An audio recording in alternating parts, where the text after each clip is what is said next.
Bu dünyada cin arvohlar asli bormidi? O'g'lim, o o'rmonga borsang, soqqanmaysan. Bu yerda zulmat va vahima mangu hukm surdi.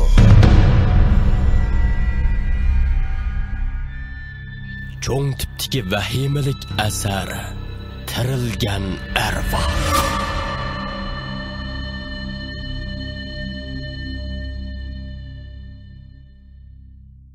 Bu asar İftixor munberdagi Hazrati Umarning tirilgan arvoh nomli asari bo'lib, Vahim studiyasi ovoz qilib tayyorladi. Amgikimizga hurmat qiling. Birinchi bo'lim. Salimning kundalik xotirasi. Ikkinchi qism. Arvoh ko'lankisi.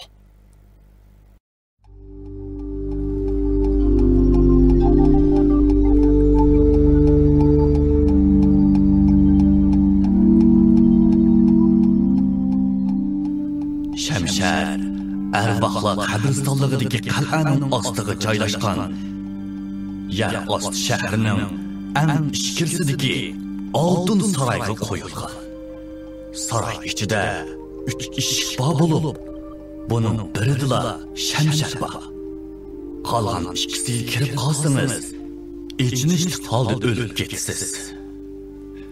Sizning bu yerga to'g'ri kelishingiz uchun ishga belgi qo'yib qo'ydim. Shamshar bor uyga kirsangiz, oltin ustalga 3 dona shamshar qo'yilgan. Bular o'pma o'xshash. To'g'risini topolmay, boshqasini etsangiz, o'xshashli ichinishli holda o'lib ketasiz. Shamsharni tanlashda cho'qim o'zingizga ishoning. Sizga kichikgina bishorat beray. Haqiqiy kumush shamshar herkes farqırmaydı.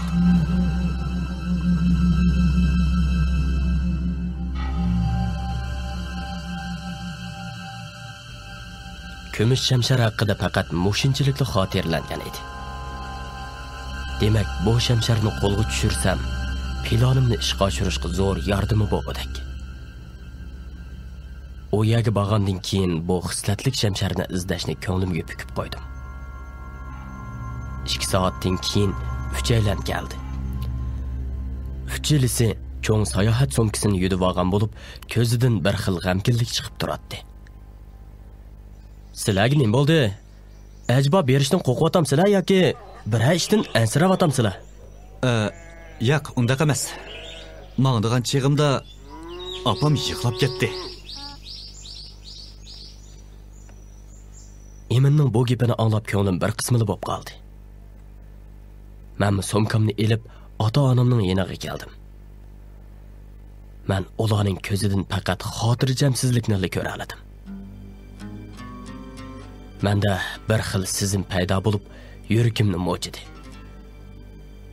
Berib ota-onamni chin quchoqlab oldim. Balkim bu ota-onamni eng oxirgi qitim quchoqlash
Vahimalik asarlarning yig'ichisini ko'makchi bo'lsangiz, iftixor vahimalik asarlar munbiriga kiring. Tor bekat adresi www.chekit.iftixor.chekit.net.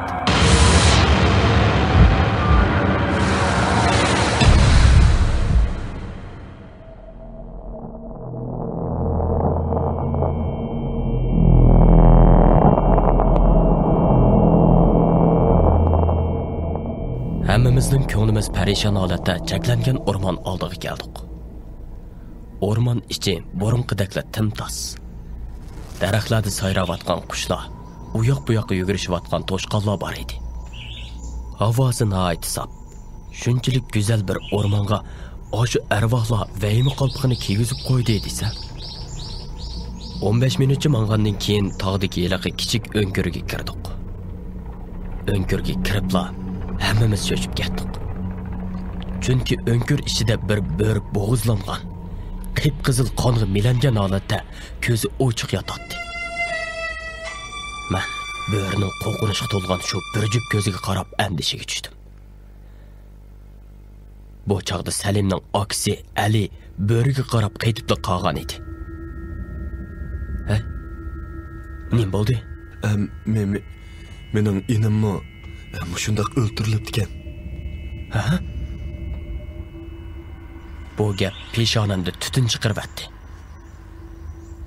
Salim shundoq o'lgan bo'lsa, biz bu vahimaning ishkini teg'i ochmay turib, bundoq ishga uchrayapmiz. Acaba bu bizga arvohlar tarafidan berilgan bishoratmidi? Ular bizni bu xil usulda o'ltirib yetami? Yo'q. Biz bu yerga hammani oxirlashtirish uchun keldik. Bo'ldi, buning qarmayli. Eman, bolqa ilib olganmidan. Eman somkisidan xeyli yo'g'an bir bolqani chiqardi. Men somkamdan bolqamni chiqardimda, eliq kuni men kitob o'qig'ili kelib, echilib qolgan kichik to'shikni Emanga ko'rsatdim. Kela, bu yerga kuchab urib to'shikni biz patquda qilib cho'ngaytaylik, dedim. Shunda qilib biz kuchab xeyli urgandan keyin to'shikni biz patqudak cho'ngaytdik. Hammamiz somkimizni qo'yib turib, o'milab qarshi tarafga chiqib oldik. Eng oxirda Ali somkisini sunib berib, ondan chiqdi.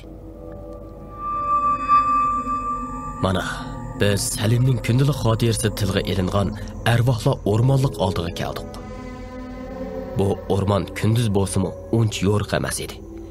Yana texi nihoyat surlik bo'lib, odamning qo'rqisini keltiradi. O'rmonning o'tirsida uzung'ina chig'ir yo'l bo'lib, xotir deyilgan arvohlar qabristonligiga tutishadigan yo'l mush edi. Biz bu 700 modin ko'prak chiqadigan arvohlar o'rmonligini kesib, shu qal'aga qarab mandiq. Xeyli uzun mangandan keyin ozroq shamol chiqishga boshladi. Bu shamolning tabdi shunchalik sovuq bo'lib, har qitim badanimizni sipab o'tganda ixtiyorsiz titrab ketdik. Men bu yo'lda mang'ach o'rmonning ichiga qardim. Shundoqli qarsam, bizdan 50 metrcha nerda bir odam bizga qarab qo'l pulantyapti. U haqiqatan bir odam edi. Men Alidan chaqirdim. Ali u kishiga qarab ixtiyorsiz to'libdi. Salim, jinim ukam, Salim. U yerda turg'ini boshqa kishi emas, dal Salim edi. Men hayronlikda turib qoldim. Salimning jasadini bular ko'rgan tursa, ham dafnimi qilgan tursa, bu yerda uning paydo bo'lib qolishi g'alatilik emasmi? Bu vaqtda Ali allaqachon o'rmonlikdagi Salimning oldiga qarab ketib bo'lgan edi. Salim uning qarab yiqilishyotdi. Mana ular ko'rishib, quchoqlashib, yig'lashib ketdi. Emin bilan Odil bu nima ish deganda hayronlikda menga qarab turadi. Tuyuqsizlar Salimning xotirasidagi u joyda sizdan bo'lak hech qanday inson yo'q degan so'zi yodimga keldi. Yurkim qartliqib qoldi. Acaba o Salimning siyoqiga kirib olgan arvohmidi?